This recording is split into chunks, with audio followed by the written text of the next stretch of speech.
Assalamualaikum warahmatullahi wabarakatuh.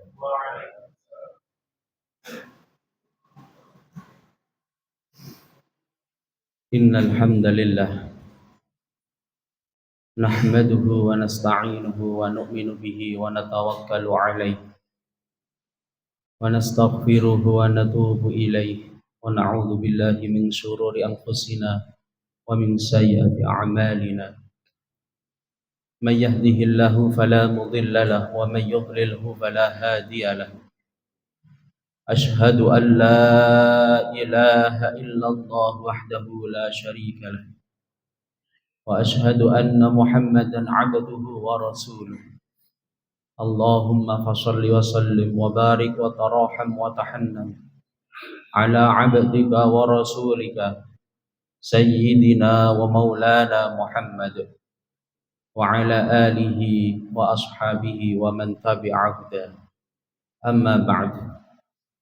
Faya ayyuhal hadirun ittaqullaha haqqa tuqatih kama qala Allah ta'ala fi kitabihil karim.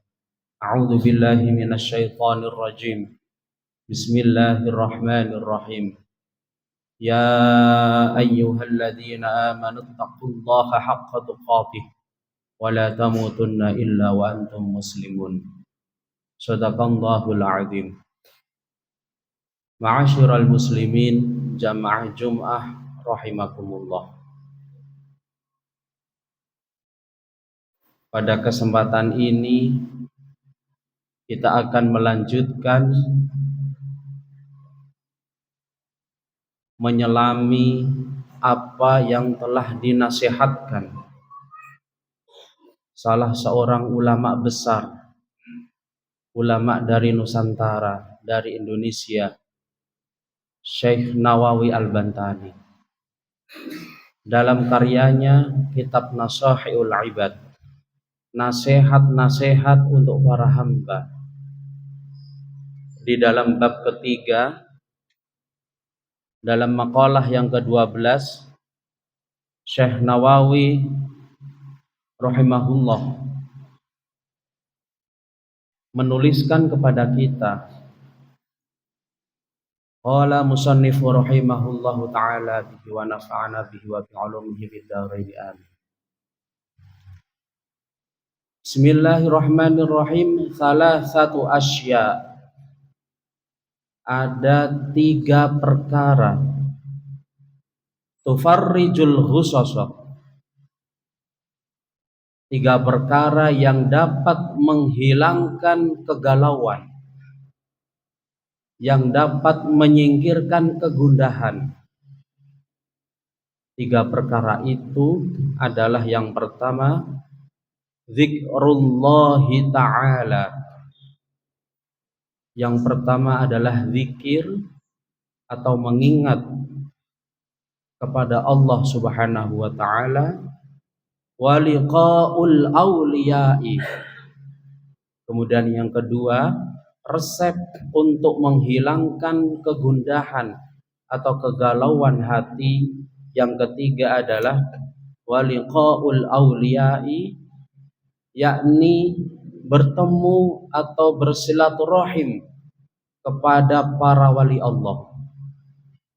Kemudian yang ketiga, wa kalamul hukama, yakni memperhatikan nasihat, mendengarkan nasihat, mengamalkan nasihat apa yang disampaikan oleh para ahli hukama atau orang yang ahli-ahli ilmu, ahli-ahli hikmah.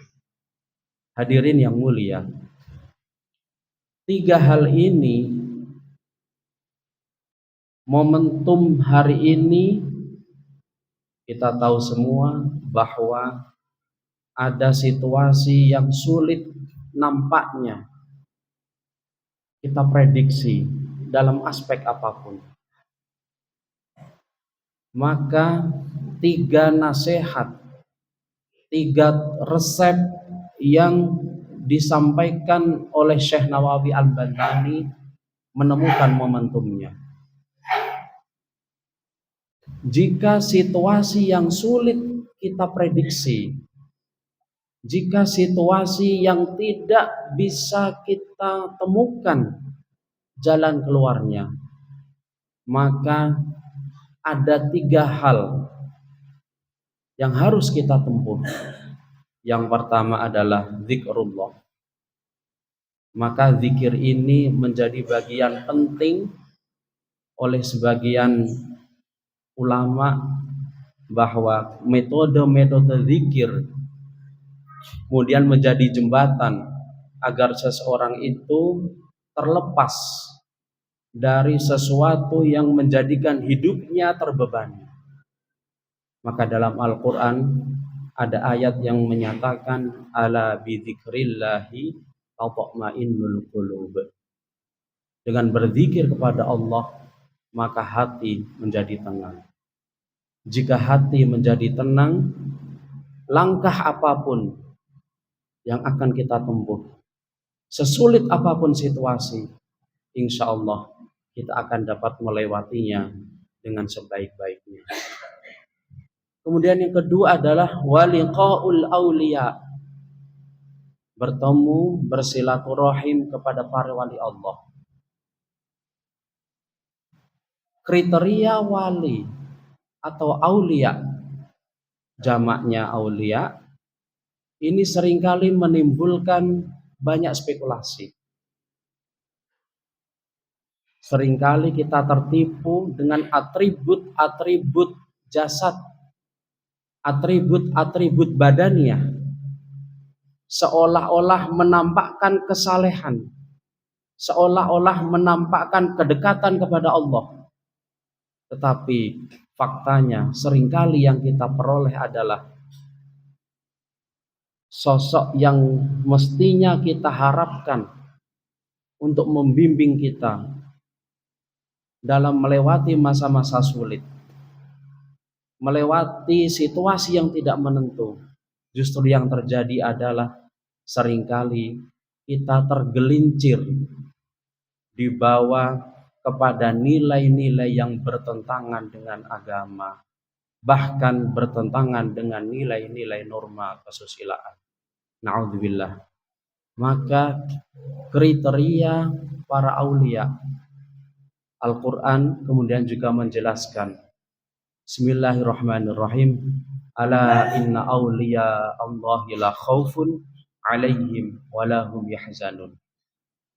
Sekurang-kurangnya kriteria seseorang sosok yang bisa dijadikan panutan dalam sisi spiritual, sekurang-kurangnya adalah bahwa ia tidak pernah takut dan khawatir mengenai apa yang terjadi baik pada dirinya maupun di situasi sekelilingnya.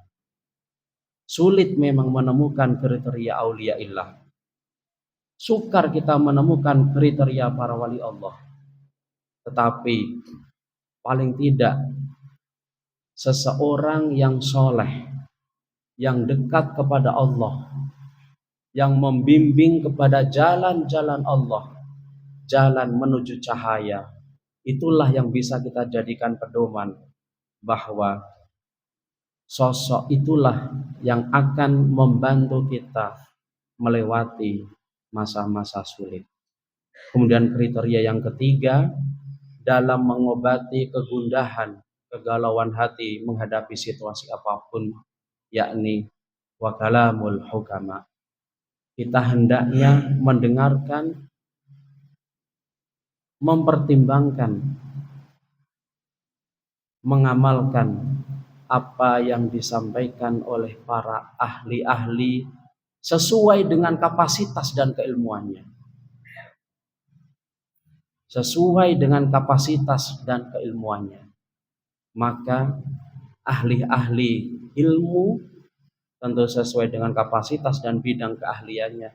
Itulah yang akan membantu kita sehingga sesulit apapun hidup, sesukar apapun langkah yang nampaknya tidak mungkin bisa kita lewati, insya Allah semuanya akan mengantarkan kita, sekurang-kurangnya hati kita menjadi tenang bahwa kita mampu melewati kondisi apapun, bahkan kondisi yang tidak pernah kita prediksi sebelumnya.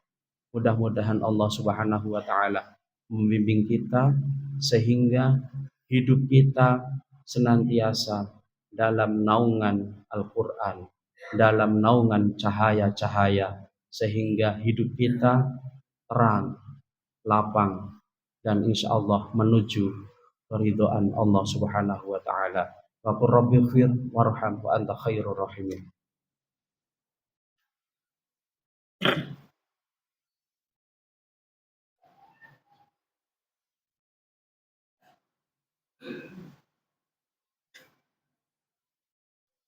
Alhamdulillah. Alhamdulillahil qail fi kitabihil karim. A'udzu billahi minasyaitonir rajim. Bismillahirrahmanirrahim. Ya ayyuhalladzina amanu taqullaha wa qulu qawlan sadida. Yuslih lakum a'malakum wa yaghfir lakum dzunubakum. Wa may yuti'illaha wa rasulahu faqad faza fawzan 'azima. Asyhadu an la ilaha illallah wa asyhadu anna Muhammadar Rasulullah. Allahumma shalli wa sallim wa barik ala sayyidina wa maulana Muhammad wa ala alihi wa sahbihi ajma'in. Amma ba'd. Faya ayyuhan nas ittaqullaha haqqa tuqatih wa la tamutunna illa wa antum muslimun. Wa qala Allah ta'ala fi ayatin ukhra. Bismillahirrahmanirrahim. Innallaha wa malaikatahu yusalluna 'alan nabi. Ya ayyuhalladzina amanu sallu 'alaihi wa sallimu taslima. Allahumma salli wa sallim wa barik ala sayyidina Muhammad wa ala ali sayyidina Muhammad kama barakta ala sayyidina Ibrahim wa ala ali sayyidina Ibrahim wa barik ala sayyidina Muhammad kama barakta ala sayyidina Ibrahim wa ala ali sayyidina Ibrahim fil alamin innaka Hamidum Majid. Allahumma ighfir lil mu'minina wal mu'minat wal muslimina wal muslimat al ahya'i minhum wal amwat.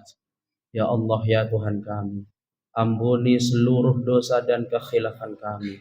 Ampuni seluruh dosa dan kekhilafan kedua orang tua kami. Ampuni seluruh dosa dan kekhilafan siapapun yang pernah berbuat baik dalam kehidupan kami. Rabbana atina min ladunka rahmatan wa hayyi' lana min amrina rasyada. Ya Allah, rahmati kasih sayangi kami. Rahmati kasih sayangi bangsa dan negara kami, ya Allah. Negara Kesatuan Republik Indonesia. Rabbi ja'al hadza baladan Indonesia amina warzuq ahlahu minats thamarati man amana minhum billahi wal yaumil akhir. Ya Allah, kami mohon kesejahteraan. Kami mohon kesejahteraan, ya Allah. Kami mohon kemakmuran, ya Allah. Kami mohon perlindungan, ya Allah. Ya Allah, bimbinglah para pemimpin kami, ya Allah. Bimbing para pemimpin kami, ya Allah, agar apa yang ada di dalam hati dan fikirannya semua semata-mata untuk bangsa dan negara, ya Allah. Birahmatika ya arhamar rahimin. Rabbana atina fid dunya hasanah wa fil akhirati hasanah wa qina adzabannar. Alhamdulillahi rabbil alamin. Ibadallah, innallaha ya'muru bil 'adli wal ihsan wa ita'i dzil qurba wa yanha 'anil fahsya'i wal munkari wal baghi. Ya'idzukum la'allakum tadhakkarun. Wa la dzikrullahi akbar. Bismillah.